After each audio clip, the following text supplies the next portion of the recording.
For the remainder of my remarks, for the next 8 minutes, I want to focus on two things. The first is to give you some illustrations of what might be reasonable places to look for explanations of deficient treatment decisions. The second is to continue along that vein and to talk about some avenues that might be explored for remedies. And a caveat in all this is to remember that I'm not a healthcare person, so I'm going to make myself seem even sillier than usual. So even though I'm going to try to avoid it. Okay, now, why do we have this lovely picture at the top? The point of view I like to take in this domain is to think about crashes. So throughout the world, after there is an airline crash, there's a huge investigation of what went wrong. And I like to take that as an analog to what we're doing here. If you want to understand how a system works or fails to work, look at the crashes, look at the disasters, and try to figure out what happened, and then you can wind up coming up with some sensible approaches to improving things.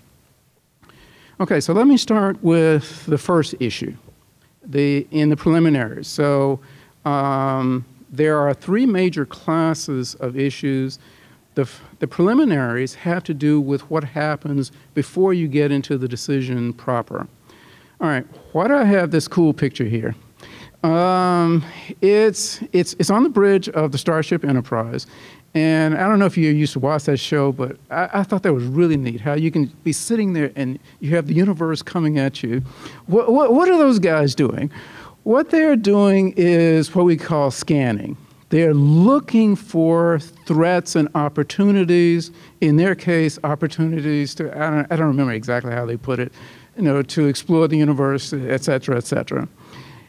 For any ordinary decision maker, you're doing something analogous. You're looking for threats or opportunities to the interests and values of your potential beneficiaries. Now, what is this thing about? It's about something that I didn't recognize for a long time, and it was a mystery. How is it that you find yourself making a decision in the first place? That's not obvious. And I came to the conclusion, based on the scholarship, which was not framed in terms of decision-making, that this is it. You recognize a decision opportunity when you see something coming down the pike. That's a threat or an opportunity. That's where the story starts. And that recognition results in an aim. If you think about it, every decision problem you have ever confronted has a point, an aim. You say things like, I need to do so-and-so. This is where the story begins. Now, what does this issue look like if you're talking about a treatment policy decision?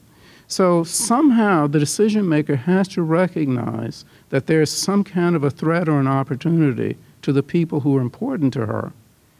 And therefore, there needs to be a decision about how to deal with that. So as concrete examples here, a doc might say, my mortality rate is higher than the norm. That suggests that there's a problem.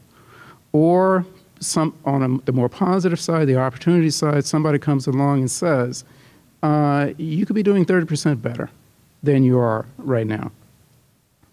Now, let's consider the default.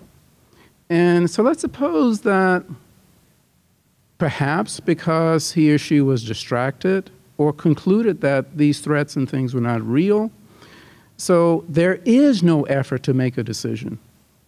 Then you take the default. In this case, it would mean you don't change your policy at all. The net effect would be there would be what we would call here no knowledge transfer. It isn't that the person has rejected the idea of, you might say, taking up the knowledge. It's just that there was never a decision problem that was recognized, and therefore you have the default. And so there are analogs within medicine whereby, for instance, if a person never recognized the possibility of having a certain disease, the default is that nothing happens. Now, so what are the pathways to remedies? One would have to be figuring out how to do a better job of grabbing physicians' attention, which is the type of thing that marketing people tend to be very good at, and their efforts are often seen as insidious, but they do happen to be highly effective. And then the second avenue has to do with being more persuasive than perhaps we often are in presenting apparent threats and opportunities. Let's get into the core. The core within this theory, if you will, the cardinal issue perspective, has to do with behaviors that amount to operations that result in a decision itself. One of the key elements of that is the judgment issue. So in the decision maker's voice more generally, let me put it this way, almost all decision problems involve uncertainty. You're not sure that certain relevant things are going to occur. And so the decision maker will ask a question like this: I recognize that certain things might happen. The judgment issue is about whether those things really will happen. So let's concretize it here. So if we were talking about that policy decision, so this is almost certainly going to be among the judgment problems that have to be solved. If I were to change my treatment policy, would it actually pay off? And my hunch is that this is a critical element in the decision processes of many physicians who ultimately wind up not adopting new practices.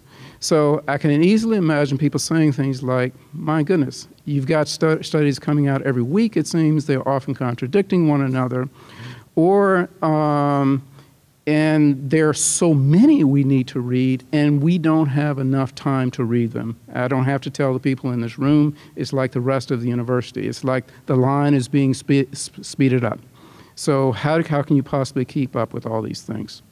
Now, so one of the things that we know, and it's not inconsistent with common sense, is that when you do have doubt, this results in probabilistic terms, uniform distributions in your head as to what the truth happens to be. That in turn leads to what you might call sluggish decision-making, conservative decision-making, and ultimately what we are recognizing as no knowledge transfer. Nothing changes. So this is different from before. You have a decision here, but you have here a deliberate decision to do nothing because you're uncertain what might be the results. Now, it seems to me that EPOC, is that how you say that? Is on the right track here in the sense of, first of all, providing syntheses of all this apparently contradictory information, but in addition, trying to be persuasive in conveying what you should conclude would be, for instance, the chances that things are going to get better.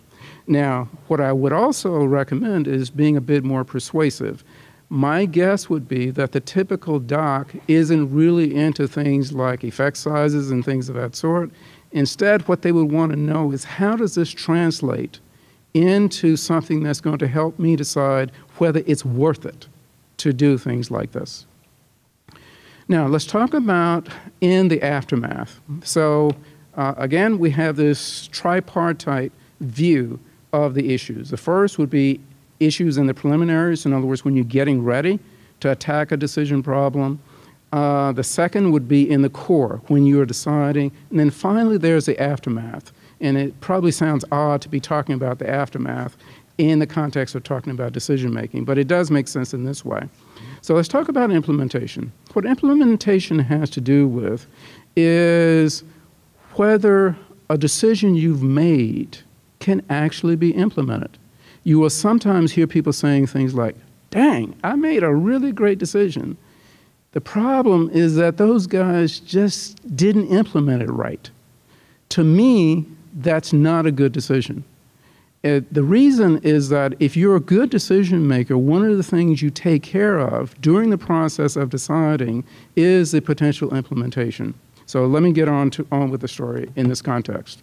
So what this issue would look like if you're talking about treatment policy decisions is this. Suppose I were to actually change my treatment policy and maybe do some of these things that, these really smart researchers have said is the right thing to do.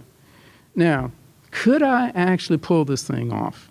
So we all recognize, and Professor Grimshaw talked about some of the specifics here, that implementing these policies can be problematic, particularly because you have other approaches that are already in place. Now, and related to that is this last point here, is that it's very expensive to make these types of changes. So what does this suggest? All right, first of all, in terms of what do we know about behavior? It turns out that many decisions we make are often just endorsements that I really want the goodies that are promised here. So in this context, for instance, I really think it would be cool if we got a lower mortality rate. Who can argue with that? That's insufficient. Another kind of thing that happens a lot is that people believe that incentives are the whole story. You really see this a lot in business or people who come out of economics backgrounds. The key to making people change is pay them. And there's plenty of research suggesting that that is often not sufficient. And you therefore have implementation failure. So here's an instance in which you actually have people deciding, hey, I want to do this, but it fails. But the net result is you don't have knowledge transfer. What's a sensible path to remedies? Collaborative decision-making that's focused on the decision plans, not just the aim. After all, you're not going to get a lot of argument with the aim. And how would you do that? You would do a better job of handling all those prior cardinal issues as applied to decisions about plans. My closing impression is I think there is reason for great optimism in this domain, but it's going to take a fair amount of work. This decision approach is, I think, just one tool that might have some value in this process. Thank you very much.